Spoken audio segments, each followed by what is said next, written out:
Okay, guys. Today we're going to go over basically our three primary trig ratios. Okay, the ones that we all know and I suppose love.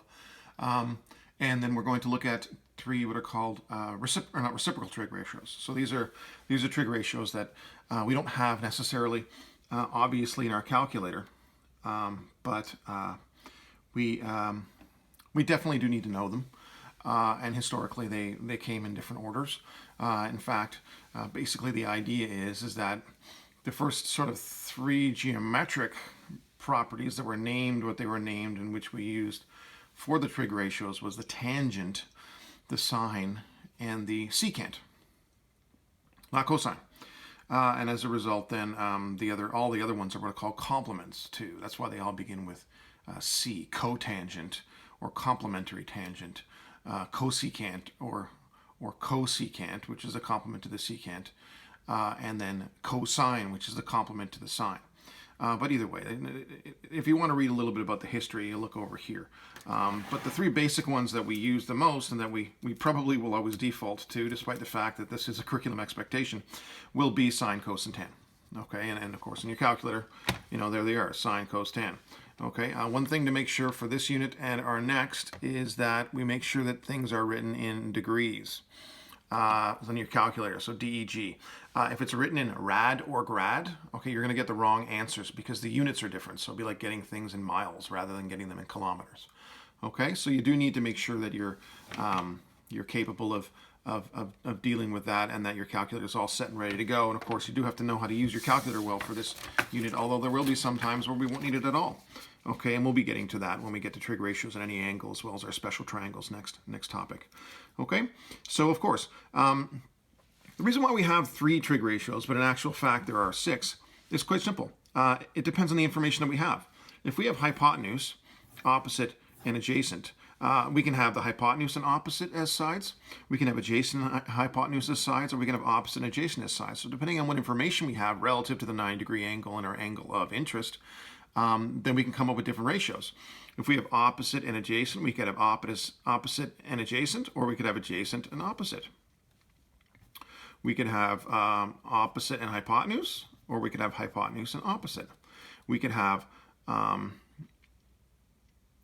adjacent and hypotenuse, sorry, I wasn't thinking there, and then we could have hypotenuse and adjacent. Well, what you'll notice is, usually when we write these trig ratios, of course, sine is opposite over hypotenuse, but we could also go hypotenuse over opposite in those positions. Well, what you'll find out is that the sine ratio is opposite over hypotenuse, and its partner, I suppose, cosecant, is hypotenuse over opposite. Similarly, you'll notice that, of course, tangent is adjacent over hypotenuse. Okay, so tangent is adjacent over hypotenuse, but we can also have hypotenuse over adjacent. Okay, so all they are basically reciprocals of each other. They're flipped fractions.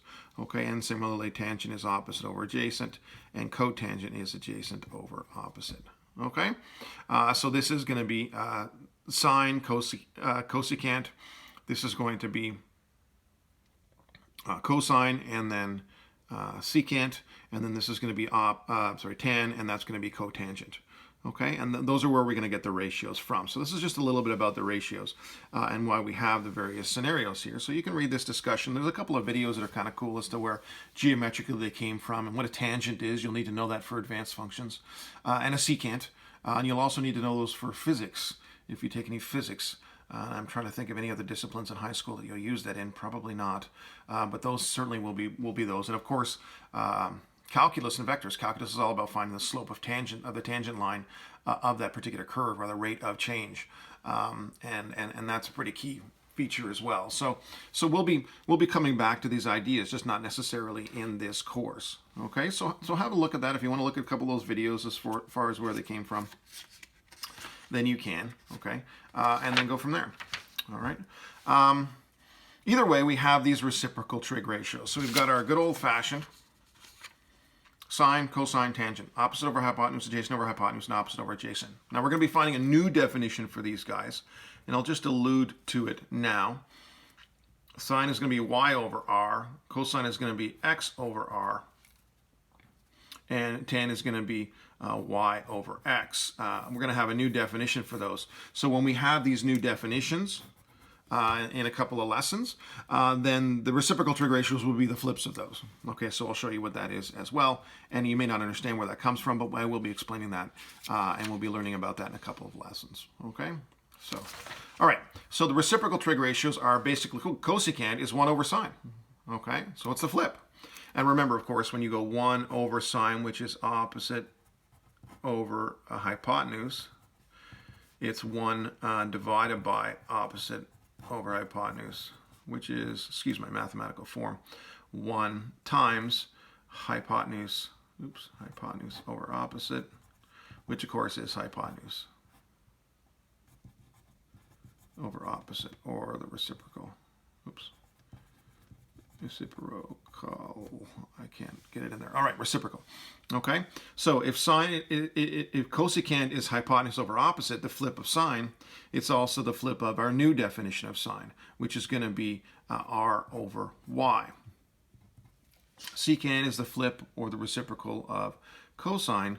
Well, that's going to be r over x, and cotangent is going to be the reciprocal of tangent, which is going to be x over y. Okay, and again, these new definitions you don't need to know for today or tomorrow, but it is something that's coming down the pipe, so it's something maybe we should see every now and then so we don't get weirded out. Now try to remember about opposite and adjacent. Hypotenuse is defined entirely by being across from a 90-degree angle. You can see, of course, that. Okay, and of course the angle creates the side length, or the side length creates the angle. The longer the side length, the larger the angle. So longest side, largest angle in an acute triangle. And then in this case, for this particular example, we do have a sizable angle here, but smaller than 90 degrees, and we've got a big side for this drawing. Okay, and then we've got the smallest looking angle, and we've got the smallest side. This is a very important idea, okay, that, you know, biggest goes with biggest, smallest goes with smallest, and mediumest goes with mediumest as far as angle measures and side lengths. And that's important for the sine law and cosine law, but it's also going to be important for our special triangles next unit, and basically just establishing, once you create values and you plug them in or put them into diagrams and stuff to determine angles or trig ratios or whatever it is that you're doing for the next week or so, and then from then on in, you really need to appreciate that connection between side length and the size of the angle. Okay, but either way, we always have an angle that we're interested in. Okay, either we're interested in it because we know it. Let's say, oh, the angle is 30 degrees, or we're interested in it because we want to know it. Okay, when we choose that angle of interest, that is what these ratios are centered around. Okay, so when I name opposite, and I know this is something that maybe you did last year and you should be fine with it, but if you're not, okay, the opposite is opposite to. It's a side opposite to the actual angle of interest. The adjacent is the side that is beside it. It's the side that makes up the angle along with the hypotenuse. And it has to make up the angle with the hypotenuse, because the only angle that doesn't make up the angle with other sides other than the hypotenuse, of course, is the 90 degrees. And the 90 degrees is never our angle of interest. Okay, at least in when we're using simple trig ratios in order to solve a triangle. Okay, so when we establish our opposite, adjacent, hypotenuse, whether we use these reciprocal trig ratios or write these reciprocal trig ratios, or whether we use what we call the primary trig ratios, which are the ones sine, cosine, tan, the ones that we're used to, we're going to need to be able to label a triangle effectively. Okay, so let's use them in an example. Okay, these guys as well as our originals. Right, the primary and reciprocal trig ratios. So primary sine, cos, tan, reciprocal trig ratios, cosecant, secant, and cotangent for the angle listed. Okay, oh, I didn't list the angle. Okay, so let's pick A, just to be weird, because usually most people pick this one. I'm going to pick A, okay? So I want to go, all right, A. I'm going to build my ratio around A. Well, I can go take the sine of A. When I take the sine of A, I take specific side lengths. The sine of A, okay, is going to be my opposite side. Again, opposite, okay? And it's going to be my hypotenuse.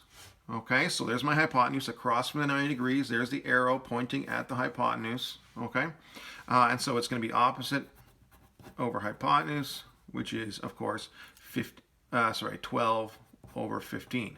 When you leave the units out because meters over meters are going to cancel out anyway, it's unitless. It doesn't matter how big the triangle is. If it has this ratio or if it has this proportion, then you can go ahead and figure out the angle, or that angle always corresponds to a specific ratio. That's why from our calculators we get decimal amounts out, but yet we can have measurements here and still have the same angle. That's because there's bigger or smaller triangles. It doesn't matter. It's just a ratio of the two of them before. That's why they're called trig ratios. Okay, for cosine of angle A, it's going to be opposite over hypotenuse. Oh, sorry, adjacent over hypotenuse. I wasn't paying attention there. Adjacent over hypotenuse. So my adjacent side, again, makes up the angle with A, but it's always good to label these guys. So in this case, 13 over 15. And tangent is going to be opposite over adjacent.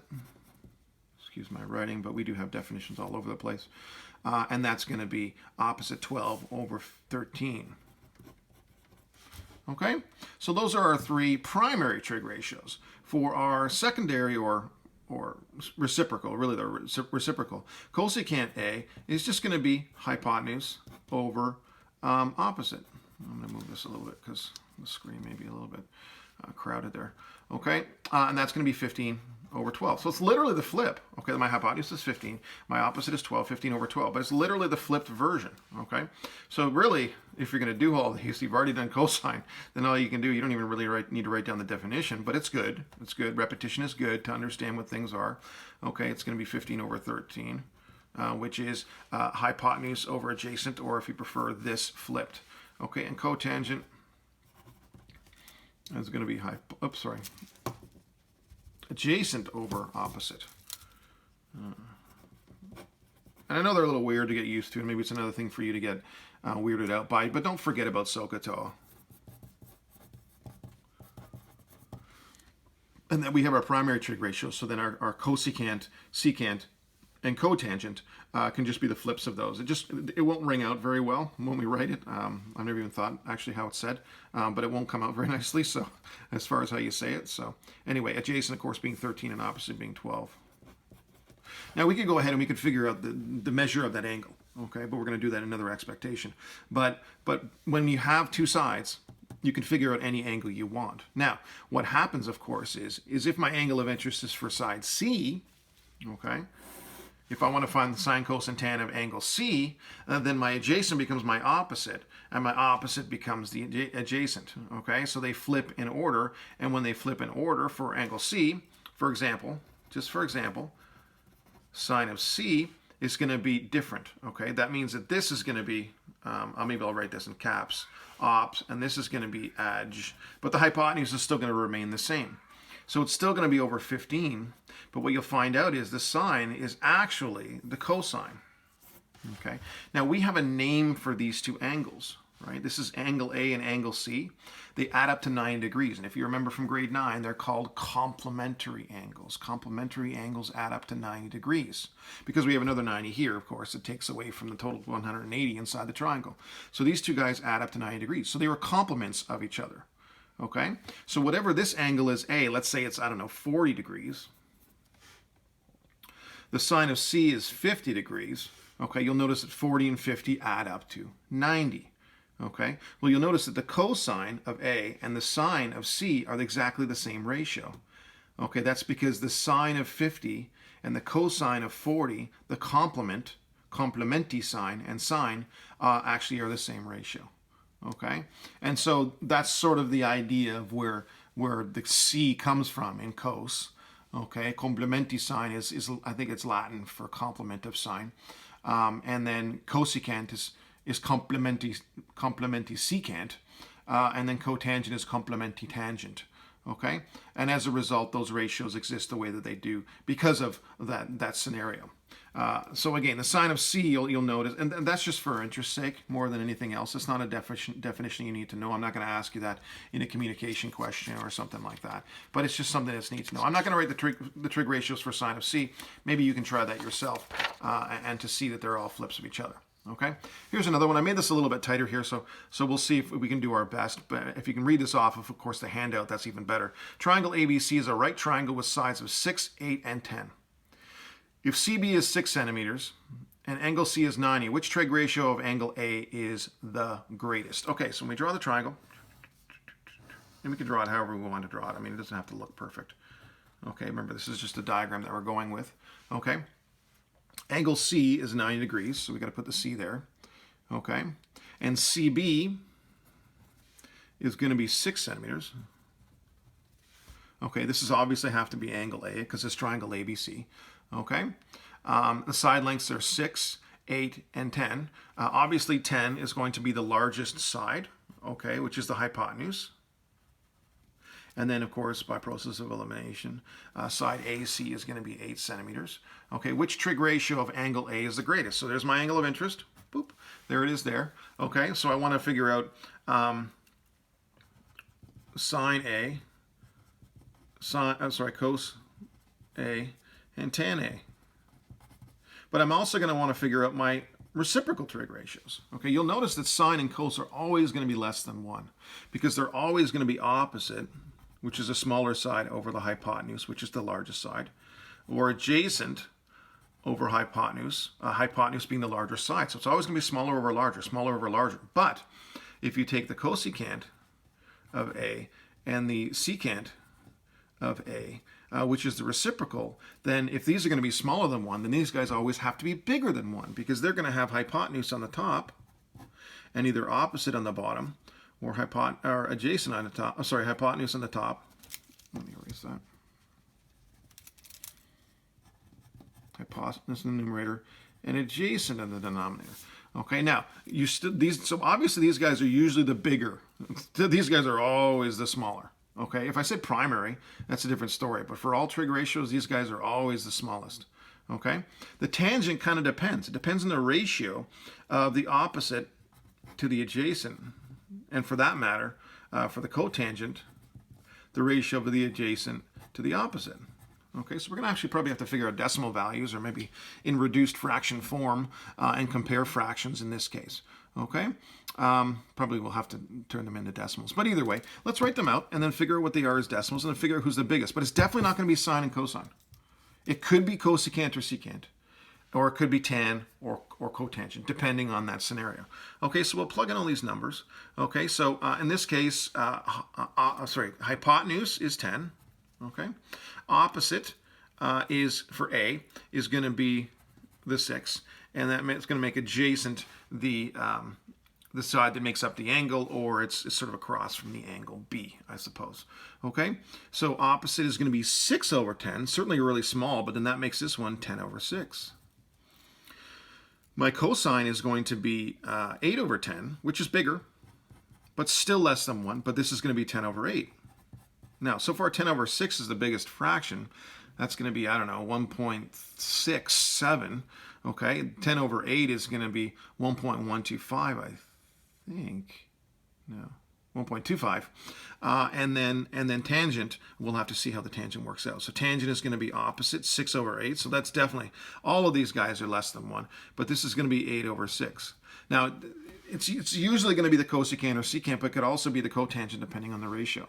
Okay, so let me figure this out. I should be able to do those in my head, but it's a Sunday and it's early, and I'm going to just make sure my calculator is doing it right. So 1.67, and 10 over 8 is obviously going to be less. Okay, but we might as well do it for posterity, 1.25.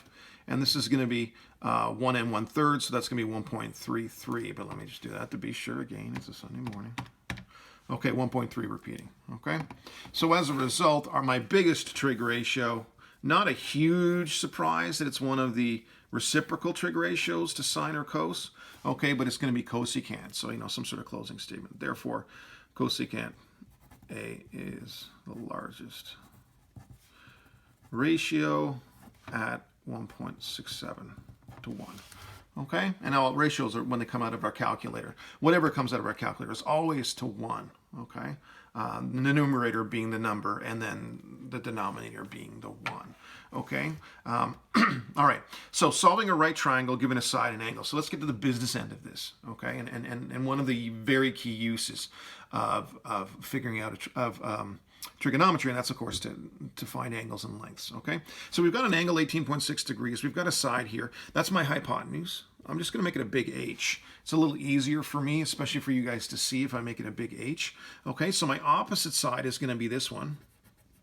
This is my angle of interest because I know it, and I need my angle and my side in order to figure it out. We can also use the sine law here if we want to, but the sine law is the sine ratio when we have a 90-degree angle, but I'll show you that when we get to the sine law. Okay, and then my adjacent side is here. Now we can't figure out these guys with the Pythagorean theorem. Oops, I should just go O or A.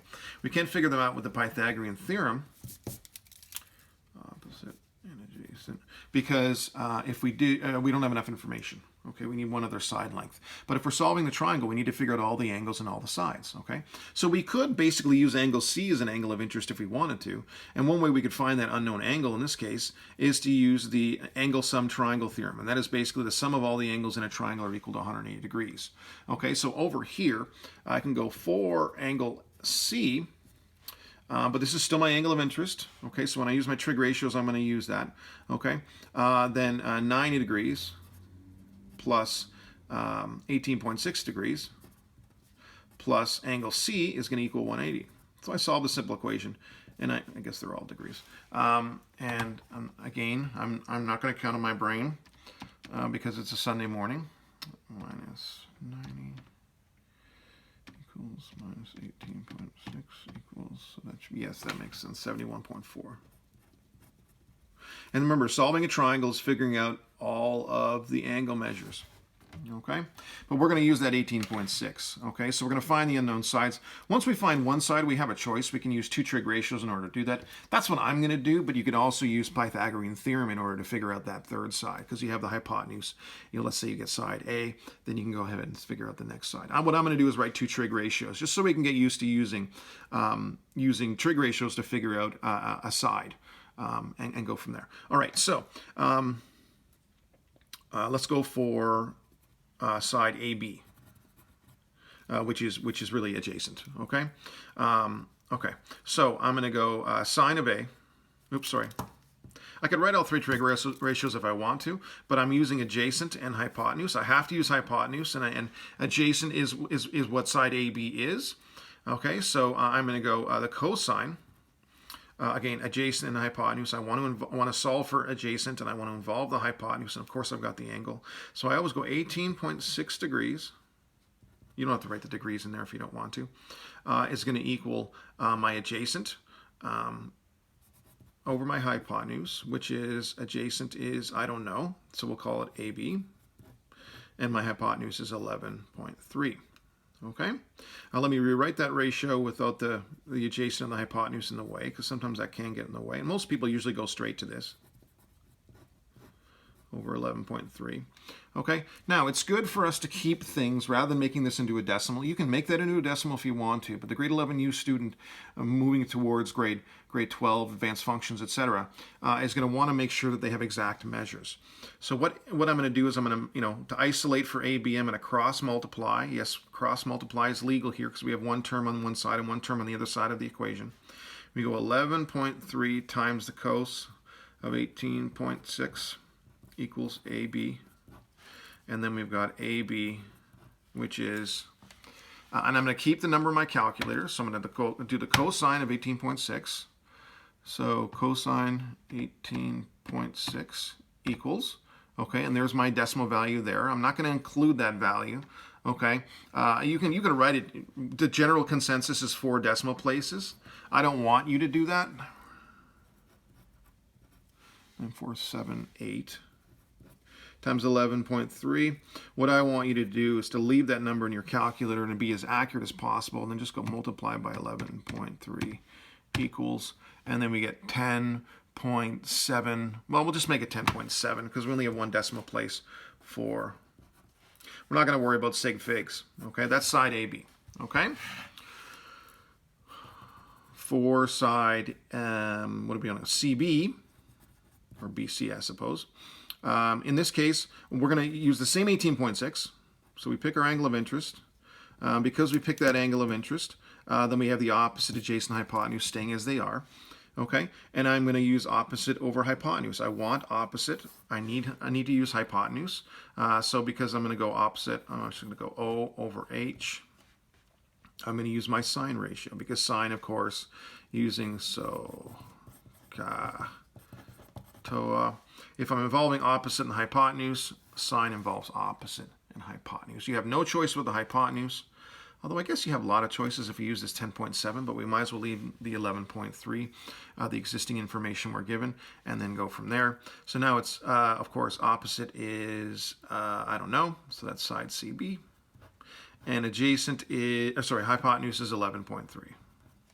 So we get the sine of 18.6 is equal to CB over 11.3. And I know that it looks like, and I didn't say that before for the previous equation, it looks like we have two unknowns. We've got CB and we've got sine. But remember, the sine of any angle is a known commodity. We know it. We know it in a lot of different ways, some of which we'll find out today as well, or sorry, this unit as well. But when we go to solve for CB, you know, a sine ratio or cosine ratio or tan ratio is just the same thing as like pi or something like that, right? We know what it is. It looks like a variable, but it's not.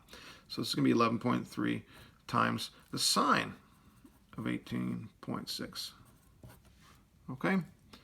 And CB is going to equal. Okay, so we go 18.6. The decimal there. Sine. Okay, oh, sorry. Darn it. I got to use this calculator. I'm not used to this one. I'm used to doing ones where you input the angle first and then you press sine. 18.6 equals. Okay, and I've got that value there. Now I'm going to write it down, but I'm not going to use that value. No, that's actually be 9.0 if I round it. What I am going to do instead is I am going to multiply it.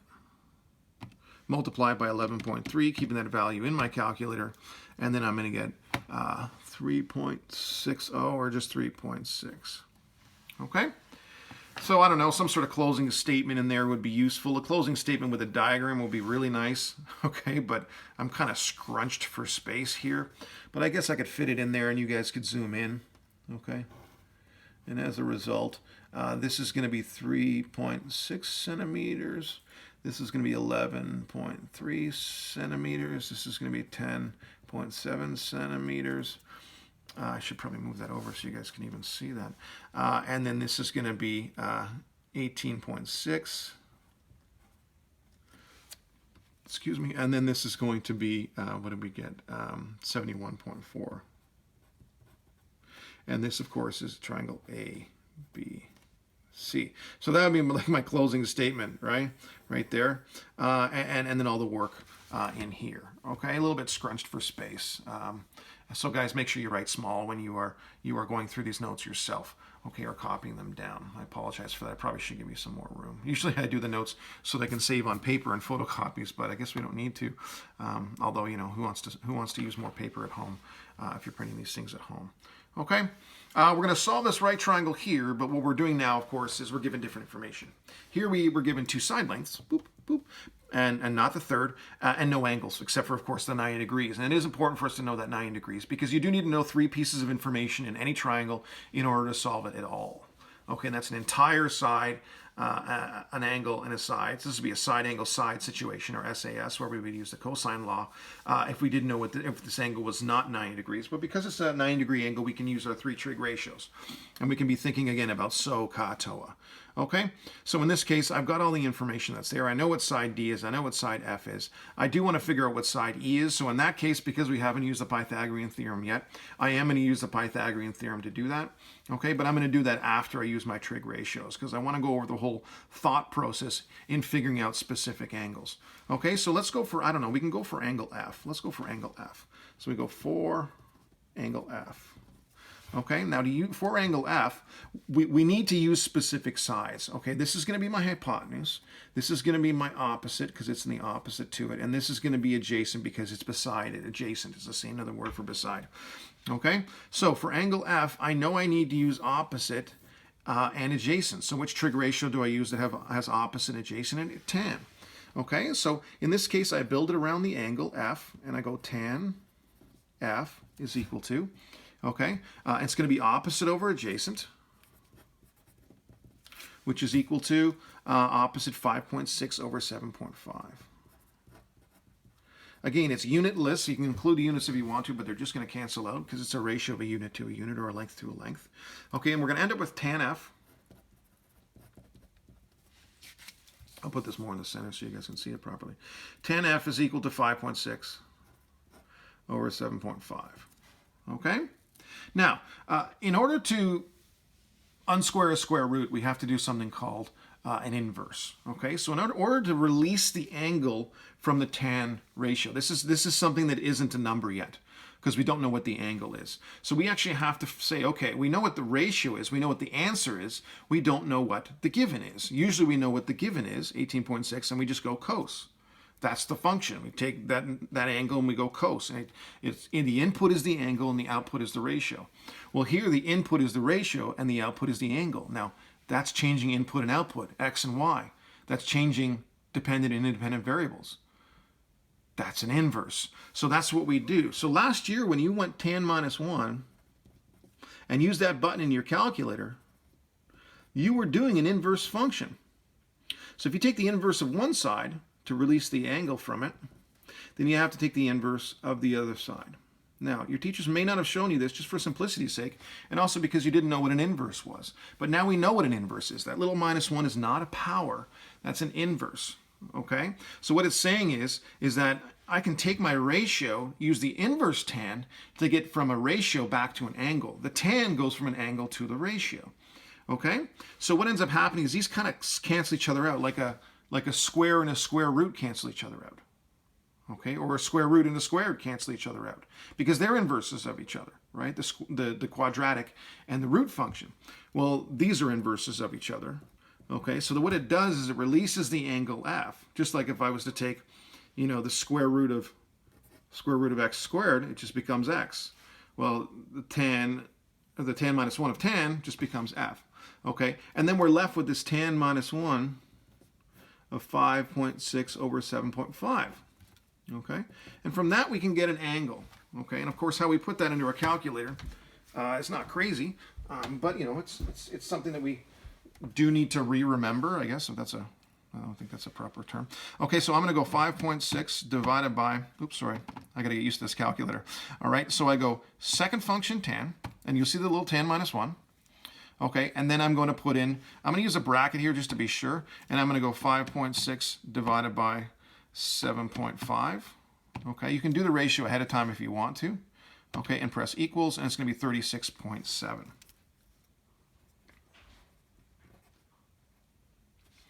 Okay, and so my angle that I wanted to know, angle F, is 36.7 degrees.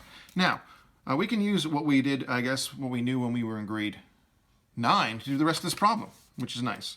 Okay, so for angle, what's left here? So angle F is 36.7. Okay, so for angle D, what I'm going to do is I'm just going to use the angle sum triangle theorem, right? That all three angles add up to 90 degrees. So, 36.7 plus 90 plus angle D is equal to 180, right? And I go ahead and D, of course, is going to be 180 minus these guys, 90 minus 36.7, and angle D is going to equal 180 minus 90, 90, I should have even bothered, 36.7 equals 53.3 degrees. Okay, so that's angle D. Make that look like a D.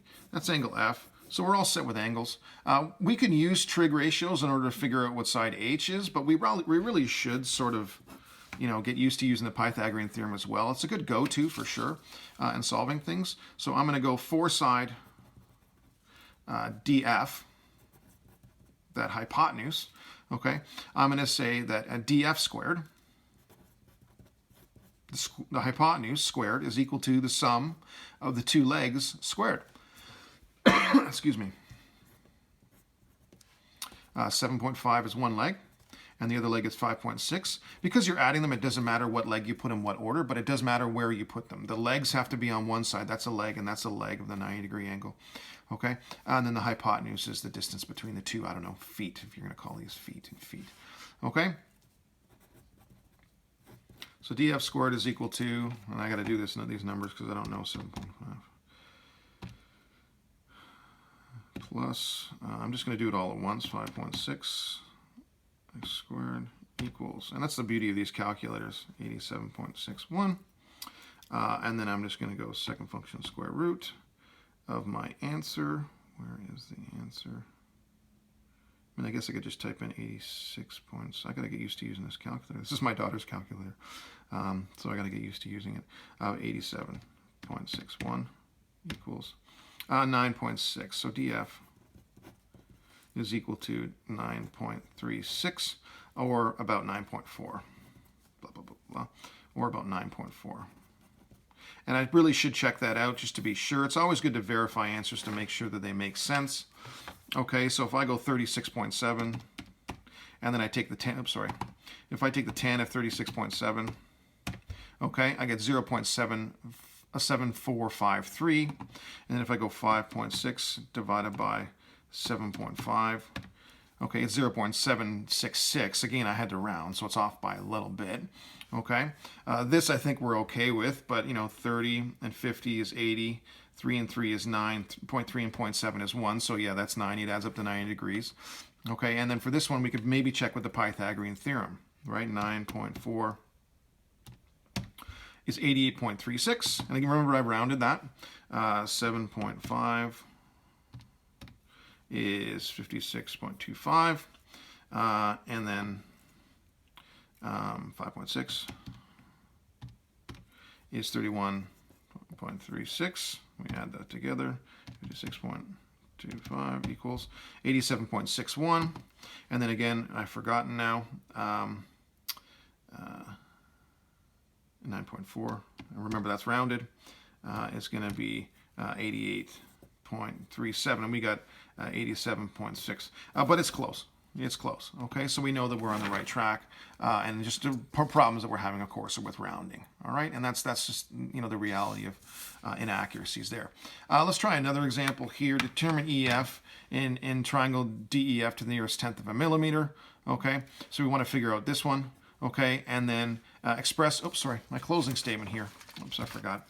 Therefore, and the closing statement I like here is very not very wordy because I don't have very neat writing. And it's a diagram, which is nice. Okay, with all the labels that need to be there. 5.6, and then that's going to be 36.7, and that is going to be 53.3 degrees. Okay, so degrees and centimeters. And there's my nice closing statement if you prefer. Okay. So let's move on to this example. This example is actually not much different, okay? It's just asking us to use our reciprocal trig ratios so we get used to using them, and that's all that it is, okay? So we figure out EF. We'll have all three sides, and we can use the Pythagorean theorem for that. It's not too bad, okay? So we'll do that pretty quickly. It's the hypotenuse again, okay, is EF, all right, which I'm looking for. So for EF, EF squared is equal to 8 squared plus 20 squared. EF squared is equal to 64 plus 400. So EF squared is equal to the square root of 464. And we don't want an exact value, so we can go ahead and figure this out. Sorry, EF is equal to the square root of 464, not EF squared. And as a result, we don't want exact values, so we don't have to factor that radical. But we would go the square root of 464, and then go from 21.54. So we'll just go 21.5, or probably 22 if we kept, well, we've got what? No, there's one decimal place, so there's 3 sig figs, 2 sig figs. We're not going to do significant digits, don't worry. If you guys don't even know what sig figs are, that's okay as well. That's not our job here. That's the job of the contextual mathematics, right? Anyway, so B, express one unknown angle in terms of the primary trig ratio and the other angle in terms of the reciprocal trig ratio. Then calculate the unknown angles, okay? So one primary, excuse me, one angle, let's say, we'll say E, and we'll make that our primary trig ratio. So we'll build the angle E, And we can actually choose whatever sides we want to. I'm going to choose the two sides that I know. So I'm going to make it tan of E. Okay, and because it's angle E, this is going to be opposite and this is going to be adjacent. Okay, I'm not going to write the definition of tan down because we don't need to. Okay, we're pretty good with it. Or if you want to write so, ka, toa, you can. Okay, and the trig ratio is just a reciprocal of that. Or so the reciprocal ratio is just a reciprocal of opposite over adjacent. We've got opposite over adjacent, so I'm going to write opposite 8 over adjacent 20. Or probably better written in lowest terms. Okay, 4 and 4 is 2 over 5. Okay, or 0.4 exactly. All right, and then the reciprocal trig ratio that we're going to write is going to be cotangent. All right, and that's of course going to be the reciprocal of 20 over 8, or, and again, same idea, 5 over 2. Okay, and then from there we can use, oops, sorry. Ooh, bad, Mr. Henley. Okay. The other angle. So the other angle is F. We're going to build it around F, and we want to do the cotangent of F. Okay. Now cotangent is the flip. Instead of opposite over adjacent, it's adjacent over opposite. Okay. In this case, though, my adjacent and opposite also switch around. So if it's angle F is my angle of interest, my opposite is going to be 20, and my adjacent is going to be 8. Okay, but I want to go adjacent over opposite, and adjacent is going to be 8 over opposite is going to be 20, and so my cotangent of F is going to equal again 2 over 5, that same ratio. So what you're seeing, of course, is that if I take the complementary angle, so if I take E, the tangent, 2 over 5, and F, its complement, cotangent, is 2 over 5. It's the same ratio. So they're complementary ratios, or the ratios of the complements. Okay? Now, the only one that's really useful for us to use with our calculators is going to be this one to solve for angle E. Okay, so I'm going to want to go for angle E in this scenario, okay, because we don't have these functions on our calculator. We would have to turn the cotangent actually into a tangent, all right, and then figure out what the angle is and then go from there. But anyway, that's neither here nor there. So for angle E, again, I go tan minus 1 of tan E to release that angle, and what I do to one side, I have to do to the other side, and that's what tells me what to plug into my calculator.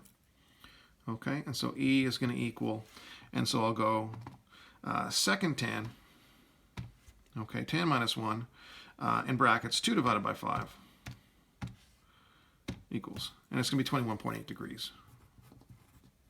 And if you're not sure about doing it that way, you can go second tan, and 2 divided by 5 is 0.4,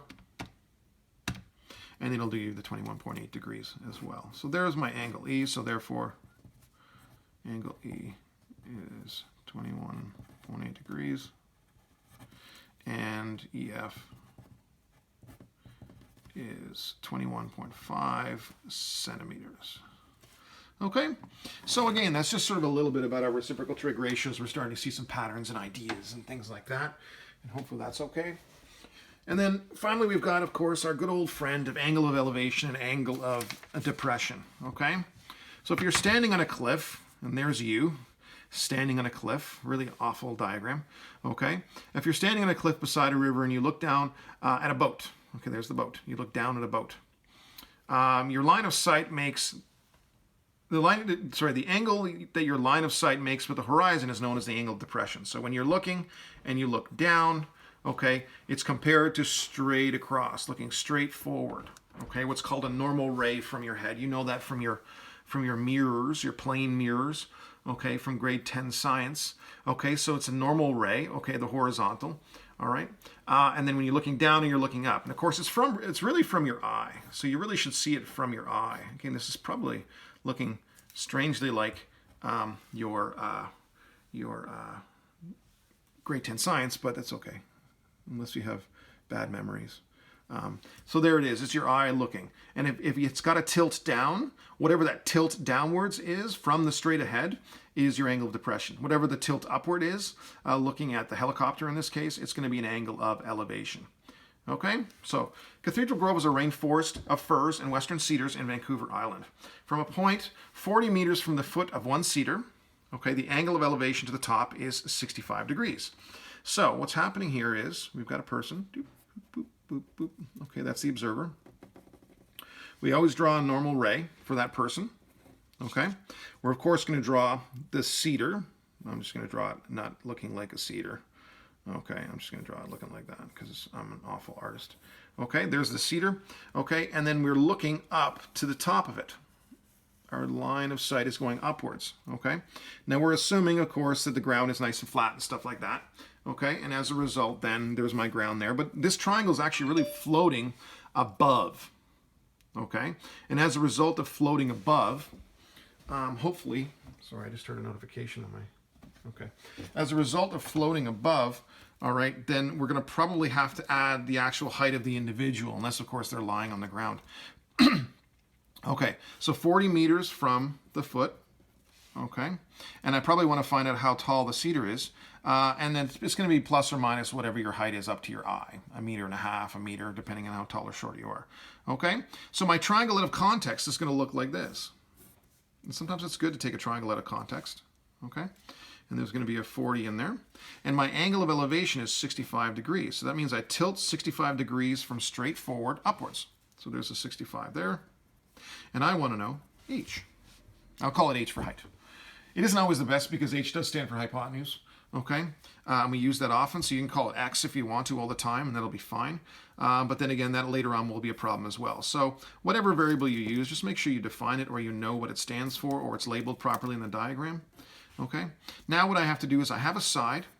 Sorry, I have a side that I want to go for, so I want to go for h, and I have another side and an angle. Okay, if I had two angles, I would be in trouble. But I have another side and angle. So my angle of interest is 65 degrees. So I'm going to build my trig ratio from the 65 degrees. I can't use Pythagorean theorem, so I know I have to use a trig ratio. I have to use that 65 degrees. Okay, I've got an angle, side, angle situation here. And in essence, I have angle, side, angle, angle, because I can figure out this angle very easily because they all add up to 180 degrees. This is going to be 25 degrees. But still, with the information that I have, going no further, I can go directly to a trig ratio if I want to. Which trig ratio do I go to? Well, if this is my angle of interest, there's my opposite, there's my adjacent, and there's my hypotenuse. Okay? Now, I have to involve my unknown side. And of course, I have 40 that I know for the adjacent side. So what trig ratio am I going to use? Well, I've got to involve my opposite, so it's going to be that ratio or that ratio. But I have to use my adjacent, so it's going to be this ratio, tan. So I choose the tan. It centers around the angle, so we start with the angle, we pick the ratio, and then we go from there. Okay? And then, of course, it's going to be opposite over adjacent, or h over 40. Okay? Now, when I have the tan of an angle, remember, I have this number in my calculator. I don't have to do a reciprocal. I don't have to do tan minus 1. There's no tan minus 1 happening because I can literally plug in tan 65 and get an answer, right? So don't worry when you have that. Don't say, oh, what do I do, tan minus 1 or tan? If it says tan of an angle, plug it in. If you plug it in your calculator and it gives you an answer, fine. If it's got a tan A and you plug in tan, oh, I don't have an A. Oh, duh, you can't figure out the answer. Okay, because you don't know the angle, you have to use the reciprocal tan in order to get the ratio. So that's a good way to know what it is you're supposed to do. Again, we want to do really well by isolating the trig ratio in its entirety. Okay? So that's an exact answer right there. Just like, 5 times root 2 is an exact answer. And then I go 65, tan 65. Okay, and I get that value. You don't have to do this step if you don't want to. But these are for those people who are still articulating towards level 4. Well, really level 3 for a grade 11U, or maybe a 3 plus. Okay, and I'm going to multiply that by 40. And I get 85.78. Let's just go 86, because it did say to the nearest meter. Okay, so therefore, the tree is approximately, because we're ignoring the height of the individual, 86 meters tall, which is like, what is that in feet, times 3.28 feet per meter. That's going to be 281 feet tall. That's really tall, right? But these are, You know, I don't know if you've ever been out to BC and seen how tall these trees are. They're very impressive and beautiful, okay, and old, okay, and yeah. So that's your homework there. Okay, get started.